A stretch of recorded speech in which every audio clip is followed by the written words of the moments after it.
आप सुन रहे हैं आज तक रेडियो।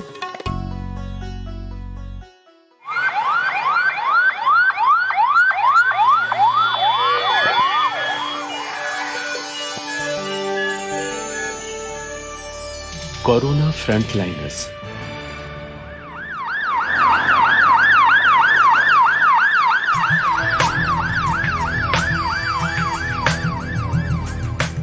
कोरोना वायरस से लड़ाई में फ्रंटलाइन पर खड़े कोरोना योद्धाओं पर केंद्रित हमारी इस खास सीरीज कोरोना फ्रंटलाइनर्स के इस आखिरी एपिसोड में आज हम बात करेंगे हमारी व्यवस्था और समाज के आखिरी पायदान पर खड़े सफाई कर्मचारियों के बारे में और जानेंगे कि वो किन मुश्किल हालातों का सामना कर रहे हैं।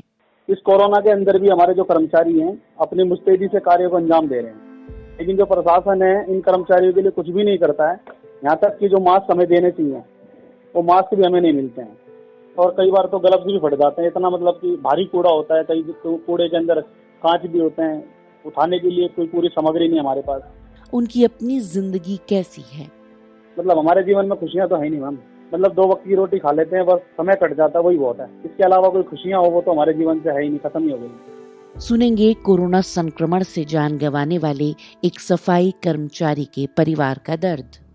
कुछ दिन तो हम भूखे भी रहे हैं, 8 दिन तो मैम हमने दूध पी के गुजारा चलाया। हमारे घर पे ना किसी चीज का खाना ना पीना। नमस्कार, आप सुन रहे हैं आज तक रेडियो और मैं हूं पूनम कौशल और आज मेरे साथ हैं। मेरा नाम विजय है और मैं सफाई कर्मचारी के पद पर सन 1998 से कार्यरत हूँ और मैं दक्षिणी दिल्ली के वेस्ट जोन के अंदर कार्यरत हूँ। और वीरेंद्र सिंह चुड़ियाना, दिल्ली सफाई कर्मचारी एक्शन कमेटी का दिल्ली प्रदेश का अध्यक्ष हूँ। और सुमित, जिनके पिता का कोरोना संक्रमण से देहांत हो गया। विनोद हरलाल उनका नाम था, वो 24 को डेथ हुई थी उनकी। हमारे अस्पतालों, दफ्तरों, गलियों और मोहल्लों की सफाई की जिम्मेदारी संभाल रहे सफाई कर्मचारियों का काम यूं तो अपने आप में ही चुनौतीपूर्ण है, लेकिन कोरोना वायरस के वक्त में ये और मुश्किल हो गया है। इसकी वजह बताते हुए विजय कहते हैं, चुनौतियां तो शुरू से रही हमारे सामने। कोरोना वायरस जो है ये तो अभी आया है। 1996-97 में जो है डेंगू प्लेग से भी जो है ना लोग जो है बहुत ही परेशान थे। उस दौरान भी हमने काफी जो है जो अपना कार्य था हमने किया उसे, और उसके बाद भी इस कोरोना के अंदर भी हमारे जो कर्मचारी हैं अपनी मुस्तैदी से कार्यों को अंजाम दे रहे हैं, लेकिन जो प्रशासन है इन कर्मचारियों के लिए कुछ भी नहीं करता है।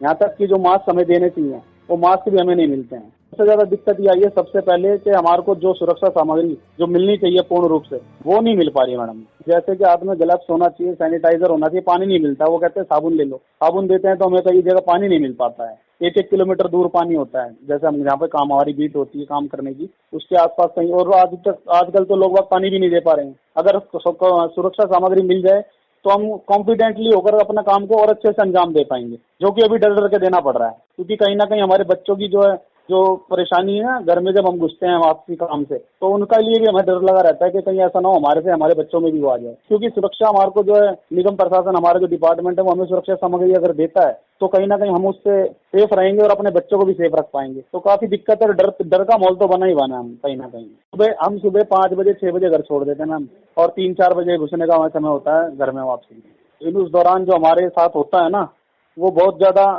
एक डरावना, आज का जो कोरोना का दौर है ये बहुत डरावना है। हमें नहीं पता कब हमारे साथ कोरोना हमारे घर के अंदर हमारे बच्चों पे भी आ जाए। ये एक डर का माहौल है। 19 मार्च को जारी विश्व स्वास्थ्य संगठन के अंतरिम दिशा निर्देश में स्पष्ट कहा गया है कि सफाई कर्मचारी अपनी ड्यूटी करते वक्त पीपीई किट पहने, जिसमें सुरक्षात्मक पोशाक के अलावा ग्लव्स, जूते, चश्मा, मास्क और फेस शील्ड हो। प्रधानमंत्री नरेंद्र मोदी ने 12 मई को राष्ट्र के नाम संबोधन में कहा था कि भारत इस समय रोजाना 2 लाख पीपीई किट्स और इतनी ही N95 मास्क बना रहा है, लेकिन ऐसा लगता है कि ये किट्स और मास्क सफाई कर्मचारियों तक नहीं पहुंच पा रहे। शायद इसकी वजह एक ये भी है कि ये सफाई कर्मचारी व्यवस्था के अंतिम पायदान पर खड़े हैं। दिल्ली सफाई कर्मचारी एक्शन कमेटी के अध्यक्ष वीरेंद्र सिंह चूड़ियाना कहते हैं कि तमाम दावों के बावजूद सफाई कर्मचारियों को प्रोटेक्टिव किट्स नहीं मिल पा रही। हमारे सफाई कर्मचारियों में सबसे ज्यादा जो एक परेशानी उठानी पड़ती है वो ये उठानी पड़ती है, जब हम काम करते हैं तो हमारे को बगैर सुरक्षा उपकरण के ही सड़कों पे, सीवरों में, कहीं भी ऐसे ही उतार दिया जाता है बगैर। मैडम मास्क तो देते नहीं मुंह पे लगाने वाला, ग्लव्स नहीं देते, पीपी किट की तो बहुत दूर की बात है मतलब। और ना ही हमारा आज तक कभी जीवन में हमारा बीमा करवाती है एमसीडी या कोई भी सरकारी हो, क्योंकि बीमा कंपनी हमारा बीमा इसलिए नहीं करते क्योंकि हमारे ज्यादा बीमारियां लग जाती हैं। आज का माहौल में तो कोरोना है, पर कोरोना से पहले भी हम बहुत बीमारियों से ग्रस्त हो चुके हैं। वो इसलिए हो चुके हैं कि बगैर सुरक्षा उपकरण के हम सीवर में और रोडों के ऊपर झाड़ू लगाते हैं और वो नाले साफ करते हैं, तो उसकी वजह से काफी गंदगी के कारण हमारे को परेशानी उठानी पड़ती है, जिसमें काफी लोग बहुत ज्यादा सफाई कर्मचारी हमारे मृत्यु के कगार पे चले गए हैं और वो मृत्यु हो भी गई है उनकी। इसमें हम यही कहना चाहेंगे कि सरकारों को हम कई बार इस विषय में लिख भी चुके हैं, जैसे एमसीडी कमिश्नर हैं, साउथ दिल्ली एमसीडी कमिश्नर, उनको भी कोरोना के लिए बोला गया था भाई इनको बगैर सुरक्षा उपकरण के मत सफाई करवाओ, पर वो हमारी ना तो उनको लेटर का जवाब देते, ना ही हम उनके पास जाते हैं तो वो कहते हैं कि अभी हमारे को पीछे से नहीं मिल रहा। हमारे दिल्ली हाई कोर्ट के एक आदेश आए थे कि भाई इनको सुरक्षा उपकरण कराया जाए, सुप्रीम कोर्ट ने भी कहा, और फिर भी हमारे को कोई साधन हमारे लिए ये उपलब्ध नहीं करा पा रही सरकारें। सिर्फ हमारे को एक तरह से मतलब कम पढ़े लिखे होने के कारण बेचारे, कोई छठी फेल है, कोई 5वीं फेल है, किसी को अनपढ़ ही है सारे, तो उनको अपने कायदे कानून के बारे में पता नहीं है, तो सरकारें उनको एक तरह से यूज कर रही है, सिर्फ यूज। वहीं विजय कहते हैं कि सफाई कर्मचारी अपने स्तर पर जागरूक और सुरक्षित रहने की कोशिश करते हैं। मैम इसी तरह की बात करते हैं हम कि जितना हो सके हम आपस में सेफ रह सके, क्योंकि सरकार ने और निगम प्रशासन ने तो हमें सेफ्टी देनी है नहीं, क्योंकि उनके लिए हमारी जान की कीमत कुछ नहीं है। तो हम कोशिश करते हैं आपस में हम जागरूकता फैलाते हैं कि कोशिश करें ज्यादा से ज्यादा सेफ रहें, दूरी बना लें एक दूसरे से, और काम को जो अंजाम दे रहे हैं उसको भी सेफ्टी से काम करें। तो अपनी सुरक्षा से ही बात करते रहते हैं मैम जितना हो सके, क्योंकि अगर हमारी जान है तो जान है, हमारे बच्चों की जान है, अगर हम बचेंगे तो ही सब कुछ बचेगा ना। विजय कहते हैं कि सफाई कर्मचारियों में डर का माहौल है और वो भी डर के साए में ही काम करते हैं। तो डर के माहौल में ही जीते हैं, सारा दिन इसी चिंतन मंथन में निकल जाता है कि किस तरह से बचा जा सकता है, क्योंकि जब गंद में कूड़े में हाथ डलता है तो कहीं ना कहीं डर तो बना रहता ही है। हमारे जब कर्मचारी हमारे आंखों के आगे जब संक्रमित होते हैं, अभी 39 कर्मचारियों के बारे में पता चला क्वारंटाइन कर दिए गए, अभी कई कर्मचारियों की खबरें आती है, तो मैडम डर तो हर पल लगता है। ये वायरस है, इसका इलाज तो है नहीं मैडम, इतना पता है हमें, इलाज नहीं है इसका, तो जिसका इलाज ही नहीं है तो उसके लिए तो डर तो हमेशा पल पल डर बना रहता है। और ये दिखता भी नहीं है वायरस, कब हमें लग के आ जाए, किस चीज से हमें लग कर आ जाए हमें पता नहीं, और बस डर लगता रहता है मैडम। और अपने लिए नहीं लगता मैडम, अब तो अपने जीवन तो मैडम खत्म ही होगा, इतने टाइम सर्विस कर ली, लेकिन डर लगता है अपने बच्चों, अपने परिवार के लिए। अगर हमें कुछ होगा तो हमारे बच्चों का क्या होगा। आज सफाई कर्मचारी अपने जीवन को नहीं जी पा रहा मैडम। आज वो अगर शहीद हो जाता है, मर जाता है, तो उसके शोक मनाने के लिए, उसकी सहानुभूति के लिए सरकार भी कोई मुआवजे दे देती है या निगम प्रशासन भी उसके बच्चों को नौकरी दे देता है, लेकिन वो कर्मचारी जो है ना उसको नहीं मिला जीवन में सुख। वो तो अपना जीवन ऐसे ही परेशानी में जीता और वैसे ही बीत के वो चला गया, जीते जी उसको कुछ नहीं मिलता मैडम। सफाई कर्मचारी फेंके गए कचरे के अलावा मेडिकल वेस्ट भी उठाते हैं, अस्पतालों में साफ सफाई करते हैं। ऐसे में उनके कोरोना संक्रमित होने का खतरा अधिक होता है। विजय कहते हैं कि उनके परिवार के लोग भी डर में रहते हैं। मैम मेरे माता पिता हैं, बुजुर्ग हैं, मेरे भाई हैं, भाई के बच्चे हैं, मेरे खुद के बच्चे हैं, वाइफ है, परिवार है हमारा। देखो वो बिल्कुल डरते हैं, परिवार तो देखो कहते हैं परिवार को तो डर लगा ही रहता है, लेकिन बिना कुछ काम के मैम कैसे खाएंगे। अगर कोरोना से नहीं मरेंगे तो भूख से मर जाएंगे। अब काम पे नहीं जाते तो हमारी सैलरी काट देते हैं वो, तो परेशानी तो है ही मैम। हम कहीं ना कहीं तो मजबूर हैं, हम घुट घुट कर जी रहे हैं, ये हमारे दिल को पता हम कैसे जी रहे हैं। दिल्ली में दर्जनों सफाई कर्मचारी कोरोना संक्रमित हैं और अब तक 4 सफाई कर्मचारियों की मौत भी इससे हो चुकी है। सुमित के पिता इनमें से एक हैं। विनोद हरलाल उनका नाम था, वो 24 को डेथ हुई थी उनकी मैम 56 एज थी मैम। उनकी ड्यूटी थी वो वार्ड नंबर 55S में, वो डायबिटीज पेशेंट भी थे, जब भी उनको ड्यूटी पे बुलाया जा रहा था। सुमित कहते हैं कि उनके पिता को भी किसी तरह की सुरक्षा नहीं दी गई थी। प्रोटेक्शन तो कुछ भी नहीं, ना ग्लव्स ना मास्क, उनको ना उनको पीटी किट वगैरह कुछ नहीं दिया गया था। और बाकी भी आप लोगों को पता ही है 55 साल के ऊपर से लोगों को बुला, इस टाइम गवर्नमेंट ने अलाउ भी नहीं किया था ड्यूटी पे बुलाने। वो डायबिटीज पेशेंट भी थे, जब भी उनको ड्यूटी पे बुलाया जा रहा था। बुखार के बावजूद विनोद काम पर जा रहे थे। सुमित याद करते हैं, मैम बस यही बताते थे, मतलब दो फीवर ही तो हो रहा है, कोई नहीं, बुला रहे हैं तो चले जाते हैं, थोड़ा सा काम है करके आ जाता हूँ, अब काम ही तो है, नौकरी नहीं करेंगे तो खिलाऊंगा क्या, ये क्या वो, कैसे बोलते रहते थे। तो मैंने कहा पापा तुम गवर्नमेंट को रूल्स को तो फॉलो करो। कह रहा मैं तो फॉलो कर रहा हूँ, मगर वो जो दरोगा एसएस है ये लोग तो फॉलो नहीं कर रहे ना इस चीज को। उन्होंने मेरा कर्फ्यू पास बनाया है जॉब के लिए, जो कर्फ्यू पास था इनका कोविड-19 का, वो कर्फ्यू पास बनाया था उनका, उनको ड्यूटी पे बुलाया जा रहा था। फिर ड्यूटी से आए थे 15 तारीख को, फिर वो ना स्कूटी से मतलब स्टार्ट, मतलब जब जॉब करके आए थे स्कूटी से वैसे ना फिर जा रहे थे, मतलब ऐसे घूमने, मतलब सब्जी वब्जी लेने, तो उनसे स्कूटी भी नहीं चली, फिर एकदम ना घर के गेट के पास ही गिर गए। तो मैंने कहा रहने दो, मैं चले जाता हूँ कोई नहीं। तो फिर मैंने बिठा दिया, मैंने घर में, मैंने कहा बैठ जाओ। फिर भी दरोगा फोन करके, मैंने उनको बोला भी पापा को फीवर है तो वो नहीं आ सकते, कोई नहीं, 1-2 दिन और आ जाएंगे, लॉकडाउन खत्म हो जाएगा, फिर तो सब कुछ ठीक रहेगा ये वो। मैंने कहा जब फीवर है तो कैसे भेज दूं। उन्होंने फिर कहा कोई नहीं बेटा, थोड़ी सी करके आ जाएंगे पीटीए करके सफाई सफाई। मैंने कहा बहुत, उन्होंने मतलब, फिर भी पापा जा रहे थे। मैम काम पे जाते थे, दरोगा लोग बोलते थे उनको भाई थोड़ा सा काम है करके चले जाइए, बस आ जा ये वो, बस कहते रहते थे और जाते रहते थे पापा। फिर उनके बीच में यहाँ पर मरकज के पास ड्यूटी लगाती थी, जहाँ निजामुद्दीन के पास। तो फिर वहां से पता चला, फिर मैं पापा को लेके गया था डॉक्टर के पास, उनको फीवर आया था, तो फिर मैं वहां ले गया एम्स में पता चला तो उनको कोरोना पॉजिटिव निकला है, फिर उनको वेंटिलेटर पे डाल दिया था। विनोद के कोरोना संक्रमित होने के बाद उनके परिवार को क्वारंटीन कर दिया गया था, लेकिन इस दौरान कोई उनकी मदद के लिए आगे नहीं आया।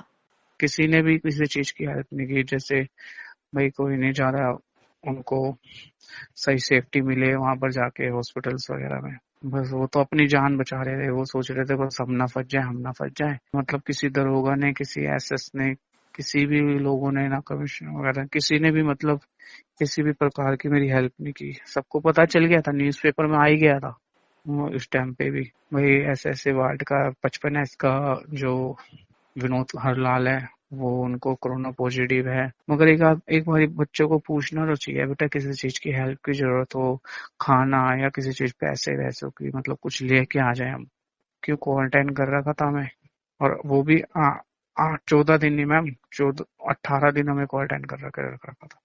हम खुद भी बाहर नहीं निकलते थे, हम बाहर निकलेंगे तो समाज है, समाज तो फिर भाई ये तो बाहर निकल रहे हैं, ये सामान ले रहे हैं, ये बोले। तो हम जो दूध था घर में जो पड़ा था वो सब हमने पिया, मगर कुछ दिन तो हम भूखे भी रहे हैं। 8 दिन तो मैम हमने दूध पी के गुजारा चलाया। हमारे घर पे ना किसी चीज का खाना ना पीना। भाई की सब्जी की रेडी थी, सारी सब्जी सड़ गई थी घर में पड़ी पड़ी, मगर अभी भी हम कैसे कैसे खर्चा कर रहे हैं वो हमें पता है, हमारे दिल को पता है। और दूसरी बात, किसी से मैं उधार लेने भी गया था तो कह रहे जब पापा ही चलेगा तो तुम कहाँ से दोगे। कोशिश की हमने मैम, मकान के कागज रखने के लिए भी कोई रख भी नहीं रहा था। इस टाइम पे हमारी स्थिति इतनी खराब हो रखी थी, तो इस टाइम पे तो हम बहुत परेशान है। सुमित को पिता के बदले नौकरी तो मिली है, लेकिन काम नहीं मिला। 10 लाख रुपए की सरकार की ओर से आर्थिक मदद मिलने के दावे को भी वो खारिज करते हैं। 24 को डेथ हुई थी उनकी, और मुझे लेटर मिला था 14 तारीख को ज्वाइनिंग का। तो फिर जब से लेके अब तक आप ये देख लो, अभी तक मतलब ना हमें कोई चेक दिया गया है, बस ऐलान कर दिया 10 लाख का चेक हम दे चुके हैं सुमित जी को, उनकी फैमिली को, और इन्हें परमानेंट जॉब मिल चुकी है, पक्की नौकरी। मगर मैम इस चीज से क्या फायदा, इस टाइम तो हमारे वैसे ही घर में कुछ भी नहीं है, इस टाइम तो हम क्या करेंगे मैम। मुझे ड्यूटी दी गई है ज्वाइनिंग के लिए कि बस एक लेटर सा दे दिया, बस ज्वाइनिंग हो गई, ये हो गया। अभी तक मुझे कहीं भी मतलब ज्वाइनिंग नहीं दी उन्होंने। विजय कहते हैं कि कोरोना से मरने वाले सफाई कर्मचारियों को वो मान सम्मान नहीं मिल पा रहा जिसके वो हकदार हैं। जी आज हमारे दिल्ली के अंदर ही 4 हमारे सफाई कर्मचारी जो हमारे भाई बहन है वो गुजर गए हैं, और हम देख रहे हैं कि उनको भी पूर्ण रूप से जो मान सम्मान मिलना चाहिए, जैसा कि दिल्ली सरकार ने भी उनके लिए कोई घोषणा नहीं की, जैसा कि कह रहे थे कोरोना योद्धा। शुरू में तो मैडम हमें गर्व हो रहा था जब हम काम कर रहे थे कि कोरोना योद्धा है हम, लेकिन अब तो ऐसा लग रहा है सिर्फ हमें मारने के लिए रोड पर उतार दिया गया है। हमारे अमित राणा जी थे जो दिल्ली पुलिस में कांस्टेबल थे, और एक एमसीडी के अंदर एक टीचर थी जो संविदा कर्मचारी थी। ये दोनों गुजरते हैं और हमारे दिल्ली के मुख्यमंत्री तुरंत घोषणा कर देते हैं कि इनको 1 करोड़ रुपए इनके आश्रितों को सम्मान राशि दी जाएगी। मैडम जो सम्मान शब्द लगता है ना, वो कहीं ना कहीं दिल पे लगता है। सम्मान दिया जाए उनको, कम से कम उनके आश्रितों को ये तो रहता है कि उनको सम्मान दिया। कोरोना योद्धा थे वो। हमारे 4 कर्मचारी दिल्ली में गुजर गए, अभी तक कोई भी किसी भी सरकार के द्वारा कोई प्रतिक्रिया निकल कर नहीं आई है। तो दुख होता है मैडम। हम अपनी जान की बाजी लगा रहे हैं, अपने बच्चों तक की जान की बाजी लगा दी है, लेकिन हमें मान सम्मान नहीं मिलता, और यहाँ तक की सैलरी नहीं मिलती हमारे काम की। आज भी वेस्ट जोन के अंदर हमारे 20 वार्ड से वीडियो आई है हमारे पास कि उधर कर्मचारी पूरे महीने काम कर रहे हैं, लेकिन उनको 15 दिन की 20 दिन की सैलरी मिल गई है। वहीं वीरेंद्र चूड़ियाना कहते हैं कि सफाई कर्मचारियों को केंद्र सरकार की तरफ से घोषित बीमा में भी शामिल नहीं किया गया। और बड़ी विडंबना की बात यह है कि 50 लाख का बीमा अभी केंद्र सरकार ने सभी कर्मचारियों को करा, जो भी केंद्र सरकार के थे और राज्य सरकारों के। उसमें सफाई कर्मचारियों का नाम नहीं आया, ऐड नहीं हुआ उसमें। उसी प्रकार दिल्ली सरकार का 1 करोड़ रुपए की जो बात है, उसमें हमारे सफाई कर्मचारियों को अभी 4 सफाई कर्मचारियों की दिल्ली में सफाई कर्मचारियों की मौत हो गई है कोरोना से। उनको किसी को भी 1 करोड़ रुपए की जो अनुग्रह राशि होती है, जो सहायता राशि होती है, वो उनको प्रदान नहीं की गई। ये परेशानी हमारे साथ बहुत ज्यादा है कि हम रात दिन एक करके अपनी जान जोखिम में डाल के देश के लिए काम करते हैं, और बदले में हमारे को है ना तिरस्कार मिलता है। हमारे को हमारी फैमिली के बारे में कोई नहीं सोचता, हमारे बारे में कोई नहीं सोचता। वीरेंद्र ये भी आरोप लगाते हैं कि कोरोना से संक्रमित होने वाले या मरने वाले सफाई कर्मचारियों के बारे में जानकारियां छिपाई जा रही हैं। कोरोना के विषय में तो ये आ रहा मैडम कि जैसे कोई हमारा जो काम करते करते कोई बीमार भी हो रहा है कर्मचारी, तो उसकी केयर कोई करी नहीं जा रही। उसको हॉस्पिटल में या कोई वैसे टेस्ट कराना, उसका चलो उपकरण नहीं दे रहे तो कम से कम उनका टेस्ट कराया जाए, को पता करा जाए कोरोना पीड़ित है कि नहीं है। आपको एक घटना बताऊंगा भी रतिराम की। 12 तारीख को उनकी डेथ हुई है। उत्तरी दिल्ली नगर निगम ने वो बताया ही नहीं कि हमारा कर्मचारी कोरोना से पीड़ित था, वो मर गया। उसकी मौत को छुपा दिया उन्होंने। हमने फिर ये उजागर करा कि ऐसे ऐसे डेथ हुई है, और तब जाके उनको पता लगा कि हाँ हमारा एक कर्मचारी, मतलब उनको पता ही नहीं है कि कितने कर्मचारी हैं, कौन मर रहा है, किसके क्या हो रहा है, उनके पास कोई मतलब डेटा नहीं है। सफाई कर्मचारियों को सुरक्षा उपकरण मुहैया कराने की मांग करते हुए दिल्ली हाई कोर्ट में याचिका भी दायर की गई है। इस पर अगली सुनवाई 1 जून को होनी है। अदालत दिल्ली सरकार, केंद्र सरकार और अलग अलग नगर निगमों से इस संबंध में जवाब भी मांग चुकी है। वहीं वीरेंद्र कहते हैं कि उन्होंने ये मुद्दा उठाते हुए कई पत्र लिखे हैं, लेकिन कोई जवाब नहीं मिला। जी मैंने रिटर्न में लिख रखा है, एमसीडी कमिश्नर को लिख रखा है, हमारे चीफ जस्टिस हैं जो सुप्रीम कोर्ट के हैं उनको लिख रखा है, पर हमारे को तो कोई जवाब नहीं देता। ना अरविंद केजरीवाल देते हैं, ना कोई और देते हैं। पता नहीं चुप्पी सी साथ के बैठ जाते हैं, जैसे हम तो नागरिक ही नहीं है इस देश के लग रहा है। अब मान लो, अगर हम मान लो एक ऐसा काम कर रहे हैं जिससे लोग बाग है ना दूर भागते हैं। अब कोरोना इतना छुआछात का मामला है कि कोरोना से हर कोई है ना छुआछात करता है कि भाई इसके मैं टच में आ जाऊंगा तो मेरे ना हो जाए। पर हमारे साथ तो कोरोना से पहले और कोरोना के इस दौरान भी इतना छुआछात हो रहा है, या सारे आज हिंदुस्तान देख रहा है इस चीज को कि कैसे हमारे को मार दिया जाता है, पीट दिया जाता है काम करते करते हुए भी। सफाई कर्मचारियों की एक और समस्या ये है कि ठेके पर कई साल तक नौकरी करने के बाद भी उन्हें पक्की नौकरियां नहीं मिल पा रही। विजय कहते हैं 1998 से अभी तक हमें कच्चों में ही रखा गया है। यहाँ तक कि आप समझ सकते हो भारत सरकार के अंदर कोई भी ऐसा महकमा नहीं होगा जिसमें 20 से 25-30 सालों तक किसी को कच्चों में ही रखा जाए। यहाँ तक कि अभी हमें कुशल श्रेणी में भी नहीं रखा गया है इन्होंने। कुशल श्रेणी का मतलब आप समझ सकते हो कि मैं 20 साल से अगर सफाई कर्मचारी के पद पर हूँ तो मुझे कुशल नहीं माना गया, यानी कि मैं अभी तक उसमें निपुण ही नहीं हूँ इस डिपार्टमेंट के लिए। अभी भी हमें अकुशल ही माना जाता है। तो ये कुल मिला के हमें अभी तक तो मुझे ऐसा लगता है इसमें काम जब मैं लगा था ये मेरा दुर्भाग्य था, क्योंकि जो निगम प्रशासन है वो कहीं ना कहीं हमारे साथ बहुत ही ज्यादा सौतेला व्यवहार करता है, क्योंकि हम ज्यादा पढ़े लिखे तो है नहीं। 240 हाजिरी का हमें पता है कि केंद्र सरकार की कोई रूपरेखा होगी कि जो 240 हाजिरी पे पक्का कर देते हैं, लेकिन हमें आज तक 20, 25, 30 साल हो गए हैं काम करते करते। 98 से लगे हुए हैं, 98 से अभी तक हमें पक्का नहीं करा मैंने। वीरेंद्र कहते हैं कि सफाई कर्मचारियों को पक्की नौकरी मिलने में दशकों लग जाते हैं।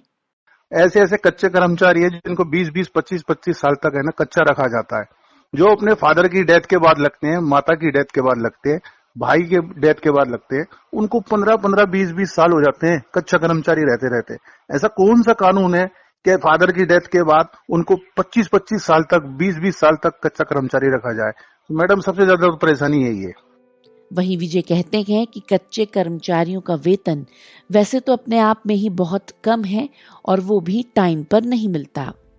जो सैलरी हमारी समय पर आनी चाहिए वो समय पे नहीं मिलती है, जिसकी वजह से हमारे बच्चों की स्कूल की फीस और हमारे घर के राशन में हमें बहुत ही ज्यादा दिक्कत परेशानियों का सामना करना पड़ता है। दूसरी बात यह है कि 12 से 13 हजार रुपए जो सैलरी आज हमारे बच्चों की है, इसमें हम किस तरह से अपने बच्चों को पढ़ा रहे हैं, किस तरह से अपना घर चला रहे हैं, ये हमारे दिल को पता है मैम। क्योंकि हम अपने बच्चों को प्राइवेट पढ़ाना चाहते हैं लेकिन नहीं पढ़ा पाते, फिर सरकारी में डाल दिया इनको। जैसे तो क्या करें मैडम, पढ़ा ही नहीं सकते, मजबूरी है हमारी। आज तो ये है आलम के हम 2 वक्त की रोटी खिला दें बच्चों को, हमारे लिए वही बहुत है। अगर हम बच्चों को 2 वक्त की रोटी दे सकें तो। इतनी महंगाई के जमाने में आप खुद समझ सकते हो कि 12-13 हजार तनख्वाह हमारे को मिलती है, हम किस तरह से अपना गुजारा कर सकते होंगे। हम क्या खुशियाँ, मतलब हमारे जीवन में खुशियाँ तो है नहीं मैम। मतलब 2 वक्त की रोटी खा लेते हैं, बस समय कट जाता है, वही बहुत है। इसके अलावा कोई खुशियाँ हो वो तो हमारे जीवन से है ही नहीं, खत्म ही हो गई। तो परेशान है मैडम, मन करता है कई बार तो कि बस इस जीवन से ना, अब बच्चों को भूखा देखते हैं तो मन करता है फिर क्या करें जी कर भी। कई कई ख्याल आते हैं मन के अंदर बुरे बुरे। वीरेंद्र कहते हैं कि सफाई कर्मचारियों के साथ होते आ रहे अन्याय की एक वजह लोगों की मानसिकता भी है। दरअसल हमारे यहाँ पे जो मानसिकता बनी हुई है ना लोगों की, वो ये बनी हुई है कि यार जो एक निचले स्तर का जो एक कर्मचारी है वो सफाई कर्मचारी है और ये मतलब गंद कूड़ा ये वगैरह उठाते हैं, शिविरों में जाते हैं, इनकी कोई जिंदगी नहीं है, इनकी कोई अहमियत नहीं है, इनका कोई मतलब कुछ नहीं है। इनको तो बस है ना एक एक ऐसी नजरों से देखा जाता है कि बस ये बेचारे अछूत हैं, इनके से यार बात मत करो, थोड़ा दूर हो जाओ, कहीं इनके बीमारी हमारे ना लग जाए। इनकी मतलब कोई सुनवाई नहीं है कहीं भी। अब सबसे बड़ी बात ये आ जाती है कि सरकार ने हमको गवर्नमेंट सर्वेंट बना रखा है, गवर्नमेंट कर्मचारी हैं हम। तो गवर्नमेंट कर्मचारी होने के बाद भी हमारे को जो गवर्नमेंट सुविधा देनी चाहिए है वो हमारी सुविधा नहीं मिलती। उसका अगर हम बोल भी देते हैं कि भाई आप हमारे को ये चीज नहीं देते, तो उस पे उस कर्मचारी पे एक्शन हो जाता है, उसकी बदली कर देते हैं या उसको हटा देते हैं। तो ये ऐसा लग रहा है कि जैसे हम आजाद देश में भी आज भी गुलाम की जंजीरों में जकड़े हुए हैं। पूरी तरह से देश आजाद हो चुका है हमारा हिंदुस्तान, पर हमारे जो सफाई कर्मचारी हैं, वाल्मीकि समाज है, उसको पूरी तरह से अभी भी आजादी की जो सुविधाएं जो मिली हुई हो आम लोगों को, उससे वंचित करा गया है और वंचित हैं वो अब भी। कोरोना वायरस के इस दौर में सफाई कर्मचारियों की भूमिका बेहद अहम हो गई है। तमाम खतरे उठाकर वो पूरी जिम्मेदारी से अपना काम कर रहे हैं। विजय कहते हैं कि समाज का नजरिया अब सफाई कर्मियों के प्रति कुछ बदला है। इन दिनों तो आम लोगों का जो रवैया है वो सम्मान पूर्वक है, हमारे लिए सम्मान की नजरों से देख रहे हैं।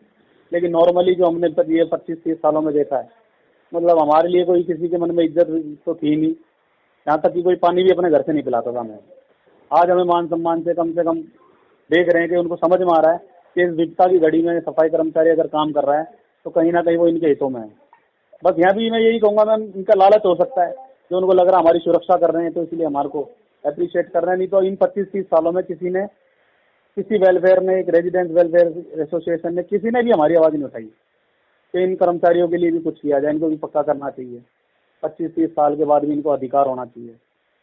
हम जो कूड़ा फेंकते हैं उसे ये कोरोना फ्रंटलाइनर साफ करते हैं। हमारे छोटे से प्रयास इन कोरोना फ्रंटलाइनर्स के काम को कुछ आसान कर सकते हैं। विजय कहते हैं, अगर जनता की बात है, अगर जनता हमें सुन रही है तो मैं सभी जनता को ये संदेश देना चाहूंगा कि अपने जो खुद के घर का कूड़ा है उसको बिल्कुल गीले कूड़े को अलग और सूखे कूड़े को अलग रखकर सेफली उसको ढलाव पर ही फेंकें, कूड़ेदान में ही डालें। और इससे आपका खुद की सुरक्षा रहेगी। अगर आप सुरक्षित रहेंगे, आप स्वच्छ रहेंगे तो आपके खुद के बच्चे स्वच्छ रहेंगे। आज वो ये ना सोचें कि सफाई कर्मचारी आएगा और वो करके जाएगा, वो तनख्वाह लेता है इस बात की, भले ही वो तनख्वाह लेता है, लेकिन खुद का जनता का भी दायित्व बनता है कि वो अपने आसपास में, अपने क्षेत्र में साफ सफाई रखे। अगर वो साफ सफाई रखते हैं तो कहीं ना कहीं उसका लाभ उनको खुद को होगा। सफाई कर्मचारी तो करेगा, उसकी तो ड्यूटी है, लेकिन खुद जनता भी अपना दायित्व को समझे कि इस तरह से अगर गंद कूड़ा फेंकते हैं और ये समझकर फेंकते हैं कि कल सुबह सफाई कर्मचारी आएगा, वो उठा के लेके जाएगा। तो कहीं ना कहीं जनता को भी अपने अंदर बदलाव लाने पड़ेंगे अगर अपनी खुद की सुरक्षा चाहते हैं, क्योंकि जो लाइफ है अब ये कोरोना वायरस के बाद की जो लाइफ होगी ये बहुत ही ज्यादा बदल चुकी होगी।